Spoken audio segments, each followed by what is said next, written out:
Hay ciertos errores muy comunes que los extranjeros, especialmente turistas, podemos cometer al venir a Japón en un corto paseo.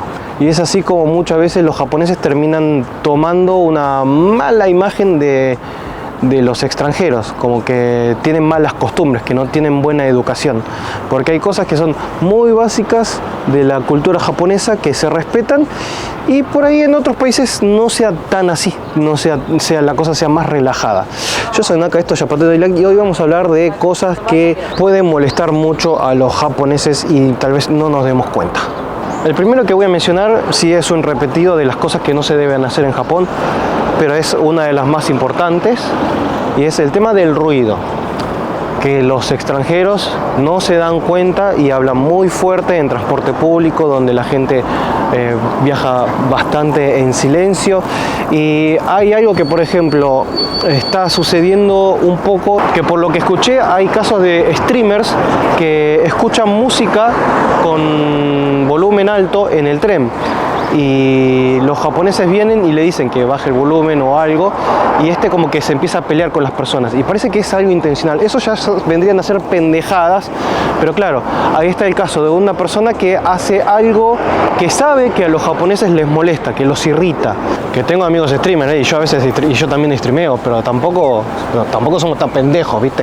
Siguiente, el tema de la invasión de espacio personal. Acá los japoneses, como he hecho el video de lo que es la privacidad, bueno, el espacio personal es igual de importante.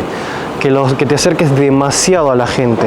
En el video que hicimos de las cosas que no se deben hacer en Japón, que hablamos de el contacto físico. Bueno, esto es bastante parecido, pero ya el espacio personal a veces va al punto de, por ejemplo, la fotografía.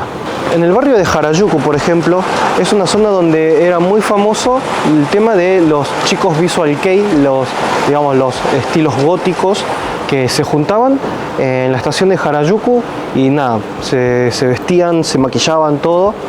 Y el hecho es que en las últimas décadas aumentó tanto el turismo que los turistas todo el tiempo pasaban y les sacaban fotos, porque claro, los turistas creen que estas personas se están exhibiendo, que quieren ser vistos, pero no es así. La gente se viste así porque se está escapando a otra realidad, a su mundo, están refugiándose detrás de lo que es una vestimenta diferente y mostrar su otro yo con sus compañeros de aventuras que le gustan las mismas cosas. Y el hecho es que el acercarte y sacar fotos de forma invasiva a las personas es invasión a la privacidad y el espacio personal. Y esas cosas son cosas que pueden molestar mucho a la gente. El sacar fotos sin permiso. Que vamos al caso, eso es algo que puede pasar por ahí en cualquier lado, ¿no? Que gente va y saca fotos a alguien sin permiso. En el país que sea así, creo que puede molestar, me parece, ¿no?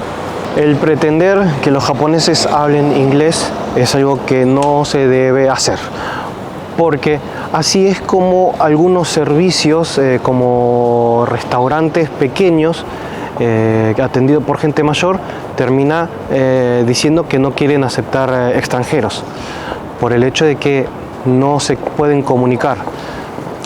Muchas veces uno dice, pero yo estoy hablando en inglés, es el idioma más hablado del mundo, ¿cómo no van a hablar inglés? Y bueno, hay gente que realmente piensa de esa manera y no tiene por qué ser así. Tienen que aceptar que en Japón hay mucha gente que no habla inglés y si insisten hablando en inglés y hablando en inglés y que la otra persona entienda de forma forzada, no va a haber una buena relación entre el local y el turista.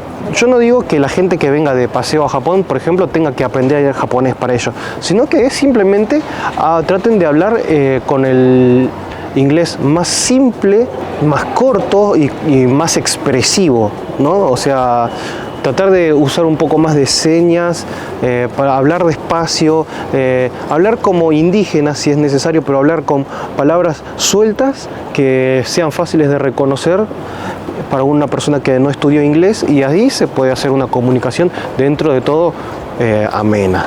Lo que sigue no es necesariamente algo que los irrite, algo que los enoje, pero sí es algo que los va a dejar bastante aturdidos, los va a dejar medio tontos.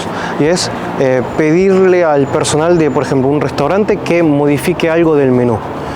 El problema es que los japoneses lamentablemente son muy cuadrados, y si hay algo que no está dentro del manual de los protocolos de la atención al cliente, se emboban. Por ejemplo, algo simple, uno tal vez sea vegetariano y hay un set de tempura de verduras, pero tiene camarón, y uno le dice, bueno, deme esto pero sin el camarón. La persona va a decir, pero viene con camarón. No, sí, pero démelo sin camarón. Y la persona por ahí se va y por ahí consulta con el gerente y va a volver a decir, perdón, pero tiene que venir con camarón. Y uno dice, pero yo no dije que me lo cobre más barato, dije solamente que me cobre lo mismo, pero no quiero el camarón, o sea, no lo voy a comer. El tema es que los japoneses piensan que no pueden entregar un plato donde está la pieza más cara de todas, es el camarón, cobrar, no sé, $7 por el set, y no pueden cobrar lo mismo quitando la parte más cara. O sea, y tampoco quieren cobrar menos, más barato, porque no corresponde, es el menú, ese es el precio. O sea, no quieren ni dar menos ni tampoco cobrar menos, ni de más, ni de menos, de ningún lado, de ninguna cosa. En algunos casos sí, por ejemplo, no sé, ir a un McDonald's y pedir sin picles es algo normal, eso ya lo he hecho muchas veces. O si no, comer un ramen y decirle que le quiten algún topping de los chicos, no pasa nada.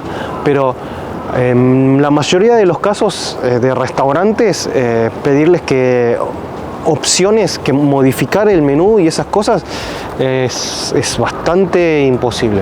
Que está bien, uno no lo hace con mala intención, y ¿qué va a hacer? Es lo que uno puede comer o no puede comer. Es por ahí diferente cuando uno tiene alguna alergia, pero cuando uno tiene... Si uno le menciona al personal que uno tiene alergia a alguna cosa, ahí ya le empieza a agarrar miedo y te pueden decir que sorry, sorry, we can't. Y para no hacerse responsable de nada, por ahí de forma amable te terminan echando también.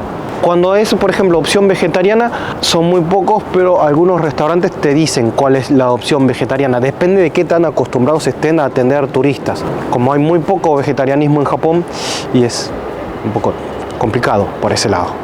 Ya cuando uno es vegetariano es mejor buscar restaurantes vegetarianos, pero bueno, es otro trabajo extra si uno viene a Japón.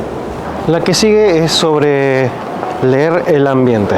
En Japón se usa lo que es el kuki o yomu, leer el ambiente, y esto es algo complicado. Para un occidental podría hacerse como onda, captar la onda, captar el ambiente, ¿no? Que a ver, para dar un ejemplo, ¿no? Es que sí, hay gente que por falta de delicadeza como que no se da cuenta, pero por ejemplo, uno va y conoce, se pone en un bar, se pone a hablar con una chica, ¿no? Y a lo último uno le dice, pásame tu Insta, no sé. Y por ahí la chica dice, no uso redes sociales. Y claro, hay gente que no usa redes sociales en Japón, pero digamos que sí usa, pero ella dice, no tiene. Y uno por ahí puede empezar a insistir y decir, no, ¿cómo que no? Sí, tenés que tener, no, mentira. O Facebook, o Twitter, o otra red social. Y la chica dice, no uso redes sociales. Y claro, ahí es cuando uno se tiene que dar cuenta que... Y ahí ya por ahí lo último dice cuál es tu WhatsApp online. Y claro, ahí es cuando uno se tiene que dar cuenta de que hay que leer un poco el ambiente y darse cuenta que la chica no quiere llevar más allá lo que fue la charla casual en el bar, por ejemplo.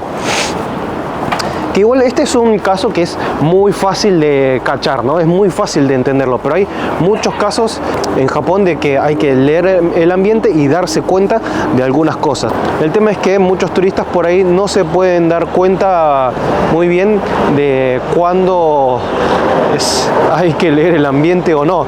Y esas son cosas que por ahí pueden molestar bastante.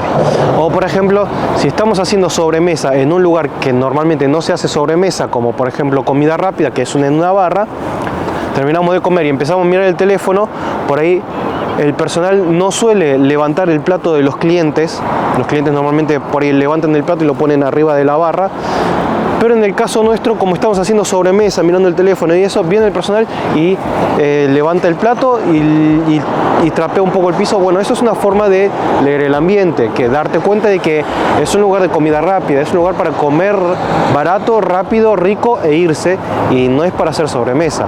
Pero ese sí es un buen ejemplo de lo que es leer el ambiente en Japón y que le puede pasar a un turista. Lo que sigue es más bien un consejo para mejorar un poquito lo que es la relación del extranjero o el turista con el japonés, y es estar siempre lo más preparado posible para cuando nos van a atender para algo. Por ejemplo, como guía de turismo, algo que me pasa muchísimo es que vamos a hacer algunas compras y no sé, uno como está de vacaciones está medio pancho, no piensa mucho. El hecho es que hasta que le dicen el número de lo que tiene que pagar, no saca siquiera la billetera, ¿no? O sea, uno se queda así mirando que pasan, va cobrando, y hasta que dicen el precio, sí, tengo que pagar, es cierto. Claro, uno dice, ¿pero qué tiene de grave eso? No es que sea algo malo, sino que el japonés normalmente, siempre que hace una cola, por ejemplo, siempre está haciendo la preparación previa de todo lo que hay que hacer en el momento que se llegue a la caja. Por ejemplo, si vos tenés que pagar un recibo de la luz, no vas a esperar, normalmente es esperar en la cola con el recibo y con más o menos la plata. Bueno, hay gente que parece que no tiene esa costumbre, y hasta que le digan, hola, sí, acá el papel, y después te cobran todo y, sí, saca la billetera. Es un caso un poco exagerado lo que estoy contando, pero el hecho es que realmente vi algunos casos en el que a veces me pone un poco nervioso de que ¿por qué no estás preparando la plata? Porque hay mucha gente que, por ejemplo, gente que no está acostumbrada a usar efectivo ya en su país, usa plástico. El tema es que vienen acá, se dan cuenta que tienen que usar efectivo y no saben dónde dejan el efectivo, y están 2 horas para buscar la plata y no saben dónde está la plata. Y a mí me pone un poquito nervioso porque, digo, no es algo que vaya a irritarlos a los japoneses, sino que como que se nota un poquito de falta de consideración al tiempo de la otra persona, porque el japonés normalmente cuando ya tiene al cliente enfrente está a completa disposición del cliente. No es que el que atiende va a estar mientras tanto anotando, mirando el teléfono hasta que le digas qué es lo que querés. No es así, el japonés va a estar ahí atento para vos, esperando a que hagas, a que pidas, a lo que sea, y por lo tanto lo más correcto es hacerle perder el menor tiempo posible, ¿no? Que vamos al caso, es uno de los puntos menos importantes, pero es algo que yo noto bastante y no sé, bueno, creo que es algo personal, ¿no? Es algo muy mío, tal vez, de ese nivel de consideración, pero bueno, es para que lo tengan en cuenta nomás. Bueno, el que sigue sí es uno de los que más me molesta, y es cuando muchas personas tienen que pasar por la máquina y no encuentran su tarjeta Suica y llegan y se paran acá. Ya te ayudes. Y ahí está. Que uno se queda ahí parado y la gente se tiene que poner a esperar. Y eso irrita porque hay mucha gente que tiene que viajar apurada, ¿no? Y a veces en el medio hay una persona que justo no le alcanza el crédito y ya todos se van al de al lado. Pues ustedes imagínense toda la cantidad de personas que pasan, y si uno se queda parado en el medio buscando la tarjeta Suica, y no está bueno. Vienen y se ponen a buscar acá en medio y deberían correrse a un costado. Y bueno, esas son cosas que, por ejemplo, que irritan a los japoneses o que los molesta, o que más bien cosas con las que por ahí nos podemos cuidar un poquito mejor para llevarnos mejor con los japoneses. Ante todo, siempre lo más importante es el tema del ruido. Cuando se hace demasiado ruido, ahí sí se puede irritar mucho a los japoneses, así que más que nada, ante todo, eviten hacer mucho ruido. Un saludo a vos, a tu familia, a tus mascotas y al forro de tu vecino. Chau.